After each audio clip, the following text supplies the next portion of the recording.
sementeiras e sementeiros. Meu nome é Bárbara França Dantas, sou pesquisadora da Embrapa Semiárido e coordenadora deste curso online de produção e tecnologia de sementes e mudas. Vocês viram em vários vídeos anteriores que a qualidade de sementes começa ainda na planta-mãe e que vários fatores influenciam tanto na produtividade quanto na qualidade das sementes durante a sua formação. Nos próximos vídeos, com a participação do professor Marcos Meiado, da Universidade Federal de Sergipe, do professor Carlos Aragão, da Universidade do Estado da Bahia, e com a pesquisadora Liana Yankee, da Embrapa Gado de Corte, vocês vão aprender vários aspectos sobre a formação de sementes. Como é que essas sementes são produzidas? Bora lá?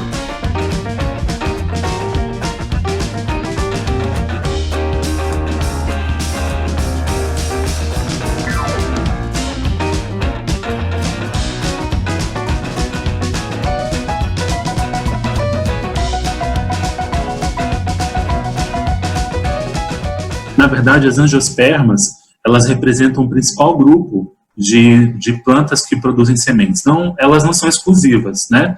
Algumas plantas, como gimnospermas, que ainda existem algumas espécies atualmente no Brasil, cerca de 52 espécies, se eu não me engano, também produzem sementes.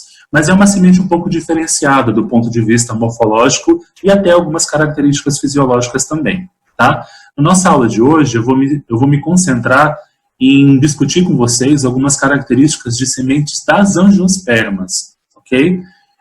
Que, diferente das gimnospermas, produzem suas sementes dentro de estruturas que são chamadas de frutos, a gente vai ver sobre isso mais adiante, e tem algumas características que diferem das sementes das gimnospermas, tá? Bom, as angiospermas, ou seja, as plantas com flores, elas surgiram há cerca de 130 milhões de anos atrás, no período do Cretáceo. Aí tem uma imagem de um fóssil de uma planta com flor. Então, há muito tempo que plantas produzem sementes no mundo todo. Aqui no Brasil, a gente tem cerca de 35 mil espécies de angiospermas que produzem sementes que têm um comportamento bem diferenciado. Se a gente for fazer um levantamento de todas as espécies que a gente já estudou do ponto de vista da ecofisiologia de semente, eu nem sei te dizer qual é a proporção aí, mas certamente é uma porcentagem muito baixa. Então tem muito do que se estudar em relação ao comportamento de sementes, tá? De espécies nativas principalmente. Bom, só para mostrar para vocês, existe uma grande diversidade de formas, cores e tamanhos de flores. Aí eu tenho alguns representantes que são bastante comuns aqui em áreas de coleta, na Caatinga, por exemplo, mas tem representantes que ocorrem em outras regiões também. Algumas fotos aí como representantes da família Convolvulacea, o ipê amarelo da família Bignoniacea, alguns cactos aí mostrados na imagem para vocês, nessa flor branca e aqui nessa flor laranja. Nós vamos falar sobre essa espécie mais adiante. Enfim, outros representantes, só para que a gente veja a diversidade de cores, tamanhos e formatos de flores. Isso também se reflete na diversidade de sementes também. A gente vai ver uma grande diversidade em relação a tamanho, formato, coloração, estruturas anexas, e tudo isso vai influenciar de forma direta o comportamento germinativo de uma semente. Nesse vídeo, o professor Marcos Vinícius Meiado, da Universidade Federal de Sergipe, começa a falar sobre as estruturas das flores e o processo de fecundação, que é o início da formação das sementes. Só para que a gente comece a entender um pouquinho sobre os processos que influenciam a formação, né, a dinâmica de formação da semente, a gente precisa resgatar algumas informações que ficaram lá nas aulas de morfologia, né? Uma planta com flor, essa flor ela apresenta, em alguns casos, né, na maioria dos casos, o que nós chamamos de dois tipos de verticilos. Os verticilos de proteção, que são representados pelas pétalas e pelas sépalas, e os verticilos de reprodução, que são representados pelo androceu e pelo gineceu. O androceu é formado por uma ou várias anteras. Os verticilos de reprodução, eles têm a finalidade de produzir gametas, seja masculino, no caso das anteras, seja feminino, no caso dos óvulos que compõem o gineceu. Ok? Nós vamos falar sobre isso mais especificamente, mas os verticilos de proteção, como o próprio nome já diz, têm a função protetora, né? Então, as pétalas e as sépalas, dentre outras funções, como, por exemplo, a atração de animais polinizadores, para que promova a polinização, a transferência do grão de pólen, que vai gerar, que vai possibilitar a fecundação e gerar a formação da semente, a gente vai falar sobre isso nos próximos slides, tem a função também de proteção. Já os verticilos de reprodução, como eu acabei de falar, eles têm a função de produção de gametas. Gametas masculinos, que são representados pelos grãos de pólen, e gametas femininos, que são representados pelos óvulos, que podem ser um ou vários, que estão dentro desse óvulo que compõe o gineceu. Vamos olhar para esse slide aqui para tentar entender, então, essa história de produção de gametas e quais são os verticilos. Eu tenho aqui mostrando para vocês, ó, as pétalas, isso é um desenho esquemático, tá? As pétalas aqui nessa coloração mais alaranjada e aqui embaixo representando as sépalas. Nem todas as espécies possuem verticilos de proteção e de reprodução. Eu posso ter espécies que só têm verticilos de reprodução, como, por exemplo, alguns representantes da família Poácea, das gramíneas, que não têm pétalas e sépalas nas suas flores. Alguns representantes podem ter essa característica. Eu também tenho algumas espécies nativas que podem não produzir flores sem estruturas, sem verticilos reprodutivos. Mas aí qual seria a função? Se a função da flor é reprodução, por que uma planta produziria flores sem os verticilos de reprodução? Se a função é a reprodução, né? Isso pode gerar alguma dúvida. Mas já foi mostrado em alguns estudos que algumas plantas, elas poupam energia na produção de flores completas, com verticilos de reprodução e verticilos de proteção e de reprodução. Então, elas poupam energia, produzindo flores só com estruturas atrativas, só com pétalas e sépalas, para atrair mais polinizadores. Então, elas conseguem produzir mais flores para que atraiam mais polinizadores e nessa estrutura, nesse ramo floral, pode ter flores com e sem verticilos de reprodução. Seria uma forma de destinar a energia necessária para a produção floral para um aumento de produção de flores. Porque imagina, se você fosse um polinizador, está voando lá de longe e avista uma árvore, um arbusto que tem muita flor e um que tem pouca flor, você vai se alimentar, já que você está atrás de alimento, você vai investir o seu forrageio numa planta que tenha mais flores. Então, isso é uma estratégia reprodutiva de produzir mais flores, gastar menos energia para conseguir produzir mais flores, e algumas dessas flores não apresentam estruturas reprodutoras, mas outras sim. Isso faz com que o polinizador visite todas as flores atrás do alimento e acaba, então, carregando grãos de pólen de uma flor para outra e promovendo, então, a polinização. Ok? Bom, mas então eu tenho aqui representado o androceu com duas anteras, então, com duas anteras, não, desculpa, com dois estames, eu falei antera, falei errado, desculpe. Com dois estames aqui, eu tenho então um estame que é formado pelas anteras e essas anteras estão conectadas por uma estrutura que é chamada de conectivo, tá? Então eu tenho os estames que formam o androceu e aqui dentro das anteras é produzido o gameta masculino, que é chamado de grão de pólen. Ele vai ter a função de transporte, a fase móvel, uma das fases móveis das angiospermas é representada justamente, no caso de plantas sésseis, né, é representada justamente por essa mobilidade que o grão de pólen apresenta. Além da mobilidade do grão de pólen, outra fase do ciclo de vida da planta, que também é móvel, é representada pela semente, né, a dispersão da semente, que a gente vai falar sobre isso mais adiante. Mas então, aqui dentro das anteras, são produzidos, que é chamada de microsporângio, né, essas estruturas que dão origem aos grãos de pólen, e esse grão de pólen, então, depois de produzido, ele vai ser liberado. A gente tem alguns tipos de deiscência de antera que liberam esse grão de pólen no ambiente, e esse grão de pólen vai chegar por um vetor biótico ou por um vetor abiótico, nós já vamos falar sobre isso nos próximos slides. Esse grão de pólen que está aqui, ele vai chegar até a estrutura reprodutora feminina, que é representada pelo gineceu, que é formado pelo estigma, que é essa região receptora, o estilete e o ovário. Aqui dentro desse ovário, eu posso ter, como está mostrado aqui para vocês, um ou vários óvulos que se posicionam de maneira diferenciada aí nessa estrutura que vai dar origem à produção de semente. Então, após a fecundação, começa a fase de desenvolvimento desse óvulo, desse ovário que se transforma num fruto, e também esse óvulo que está dentro desse ovário vai se desenvolver e se transformar em uma semente, ok?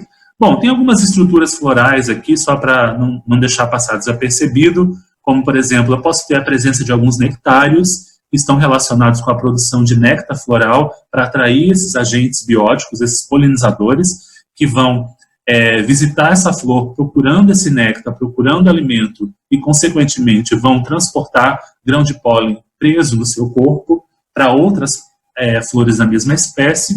Isso acaba proporcionando o que a gente chama de polinização cruzada, onde eu tenho a transferência de material genético de indivíduos diferentes da mesma espécie. Ok? Nós vamos falar sobre algumas características dessas que influenciam essa formação da semente nos próximos slides. Vamos lá.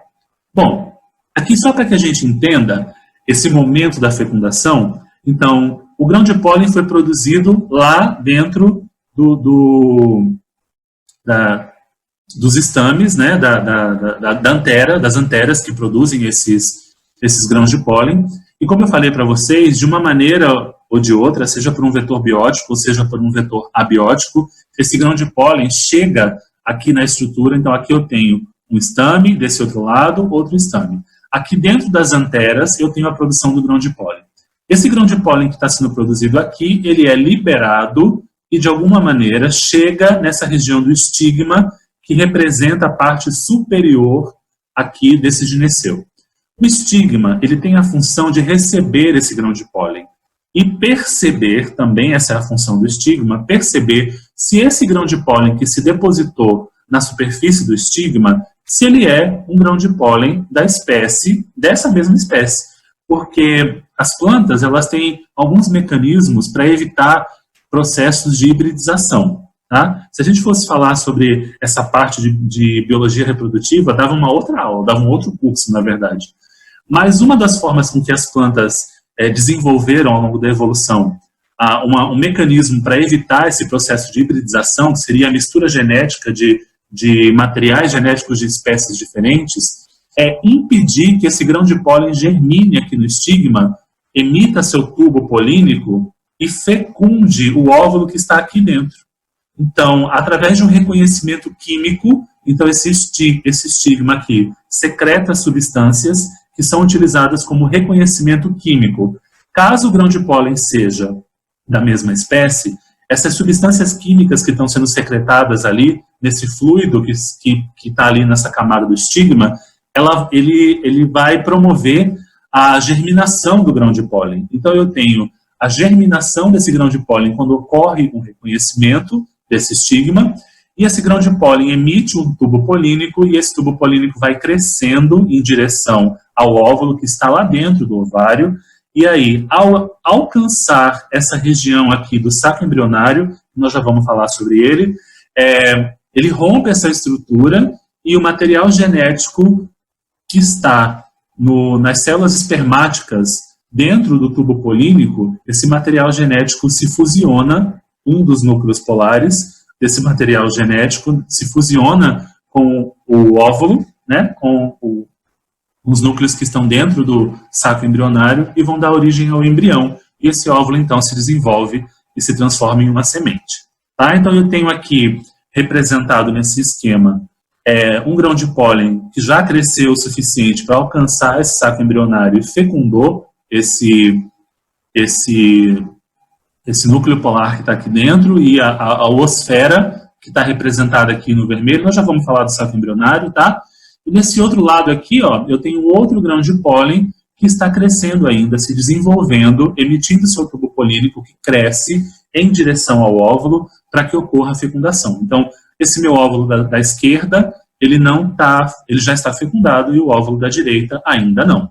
Eu tenho os núcleos polares dentro desse óvulo, e esse grão de pólen germinado, que emitiu seu tubo polínico, ainda não alcançou esse meu óvulo da direita, e esse óvulo ainda não foi fecundado, ok? Bom, se a gente for olhar para cá, para o lado de cá do saco, para o lado esquerdo do saco embrionário, o lado esquerdo do saco embrionário ficou estranho, né? O lado esquerdo do slide, onde eu estou representando o saco embrionário, eu tenho aqui algumas estruturas que são importantes de serem reconhecidas porque elas participam desse momento da fecundação, tá?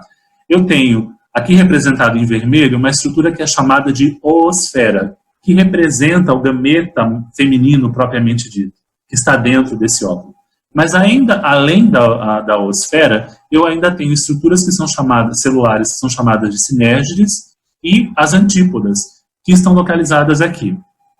As sinérgides e as antípodas, elas têm uma função muito importante no processo de fecundação, que é a liberação de substâncias químicas que são utilizadas como direcionadores desse tubo polínico que cresce quando o grão de pólen germina.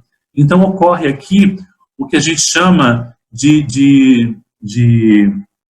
pode ser um exemplo de quimiotropismo, que vocês vão estudar sobre isso lá na disciplina de fisiologia vegetal, onde você tem um direcionamento químico para que essa estrutura do tubo polínico encontre esse óvulo que está ali dentro do saco embrionário, ok? Então, essa seria a função. Além disso, eu tenho duas estruturas celulares aqui, que são chamadas de núcleos polares, que assim como as células espermáticas que estão dentro do tubo polínico, são materiais genéticos que passaram pelo processo de meiose, e onde há a redução da informação genética. Então, eu tenho aqui 2 núcleos que estão dentro são representadas por essas células espermáticas, que estão dentro do tubo polínico, e eu tenho outros 2 núcleos polares aqui que estão dentro do saco embrionário. O que vai acontecer aqui? Uma dessas células espermáticas que está aqui dentro do tubo polínico, a primeira delas, ela vai se fusionar com a oosfera. Então, aqui eu tenho metade do material genético de origem do gameta feminino. Aqui nessa outra célula espermática eu tenho a segunda metade. Essas duas metades se juntam, formam o que a gente chama de zigoto, e esse zigoto vai entrar no processo de mitose, nas fases de formação da semente, para se transformar num embrião. Então, a primeira célula espermática do tubo polínico, ela se fusiona com a oosfera e forma o embrião. Já a segunda célula espermática, essa aqui de cima, ó, são 2. Então, a segunda célula espermática, ela se junta com esses 2 núcleos polares aqui, e ao se fusionarem, elas formam um tecido, uma célula que depois se divide, forma um tecido triploide, que a gente conhece como endosperma, que é um dos tecidos de reserva da semente. Tá? A gente vai ver mais adiante que a semente ela pode ter diferentes tipos de tecido de reserva.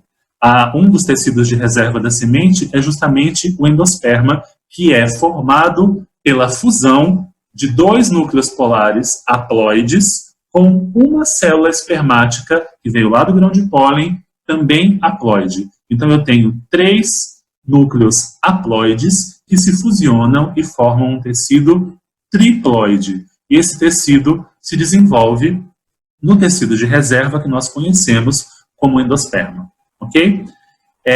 As sementes não vão ter só o endosperma. Elas podem apresentar também os cotilédones como tecido de reserva, né? Mesmo uma planta que tenha um endosperma bem proeminente, proporcionalmente em maior quantidade do que o cotilédone, como, por exemplo, milho, que tem bem mais endosperma do que cotilédone dentro da estrutura da semente do milho.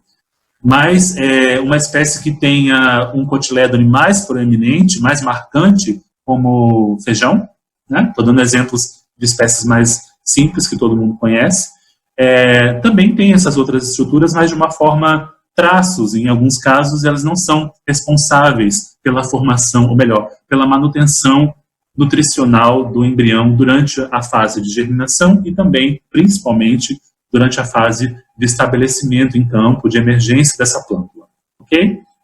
Bom, além disso, eu tenho uma camada que envolve esse saco embrionário aqui, que é chamada de nucela. Essa nucela, ela tem algumas funções. Primeiro, manter, nutrir esse saco embrionário, melhor, esse óvulo, que representa esse saco embrionário com um único óvulo aqui no meu esquema, nutrir essa estrutura, esse óvulo. E então o óvulo está aqui dentro, ele é formado por todas essas estruturas, junto com a nucela, que é essa camada que envolve aqui, forma o saco embrionário. Essa nucela, em algumas espécies, como alguns representantes da família Cactaceae, por exemplo, essa nucela ela pode durante a fase de fecundação, ela pode se diferenciar e se transformar num terceiro tipo de tecido de reserva, que é representado pelo perisperma. Ok? Então eu posso ter endosperma, perisperma e cotiledone. Alguns livros chamam o endosperma de xenófito, se eu não estou enganado. É um termo que eu não utilizo muito, mas vocês podem encontrar essa denominação de xenófito em alguns livros de morfologia ou de fisiologia de sementes. Ok? Bom, então é isso. O saco embrionário é representado por essa estrutura de nucela mais óvulo, e esse óvulo, então, ele é formado por algumas estruturas celulares que são chamadas de antípodas, sinérgides, núcleos polares e a oosfera, propriamente dita, que vai dar origem ao embrião, quando se fusionar com uma das células espermáticas. Então, não se esqueça que o tubo polínico tem duas células espermáticas. Cada uma dessas células espermáticas funciona como um núcleo polar, lá da parte feminina, e carrega a informação genética da planta, metade da informação genética da planta, porque é uma estrutura haploide, que passou por uma divisão meiótica e reduziu, dividiu aí essa informação genética. Bom, ao se fusionar uma das células espermáticas, ao se fusionar com a oosfera, dá origem ao embrião, e a segunda célula espermática, ao se fusionar com os núcleos polares, elas dão origem ao endosperma, que é um dos tecidos de reserva da planta. Ok?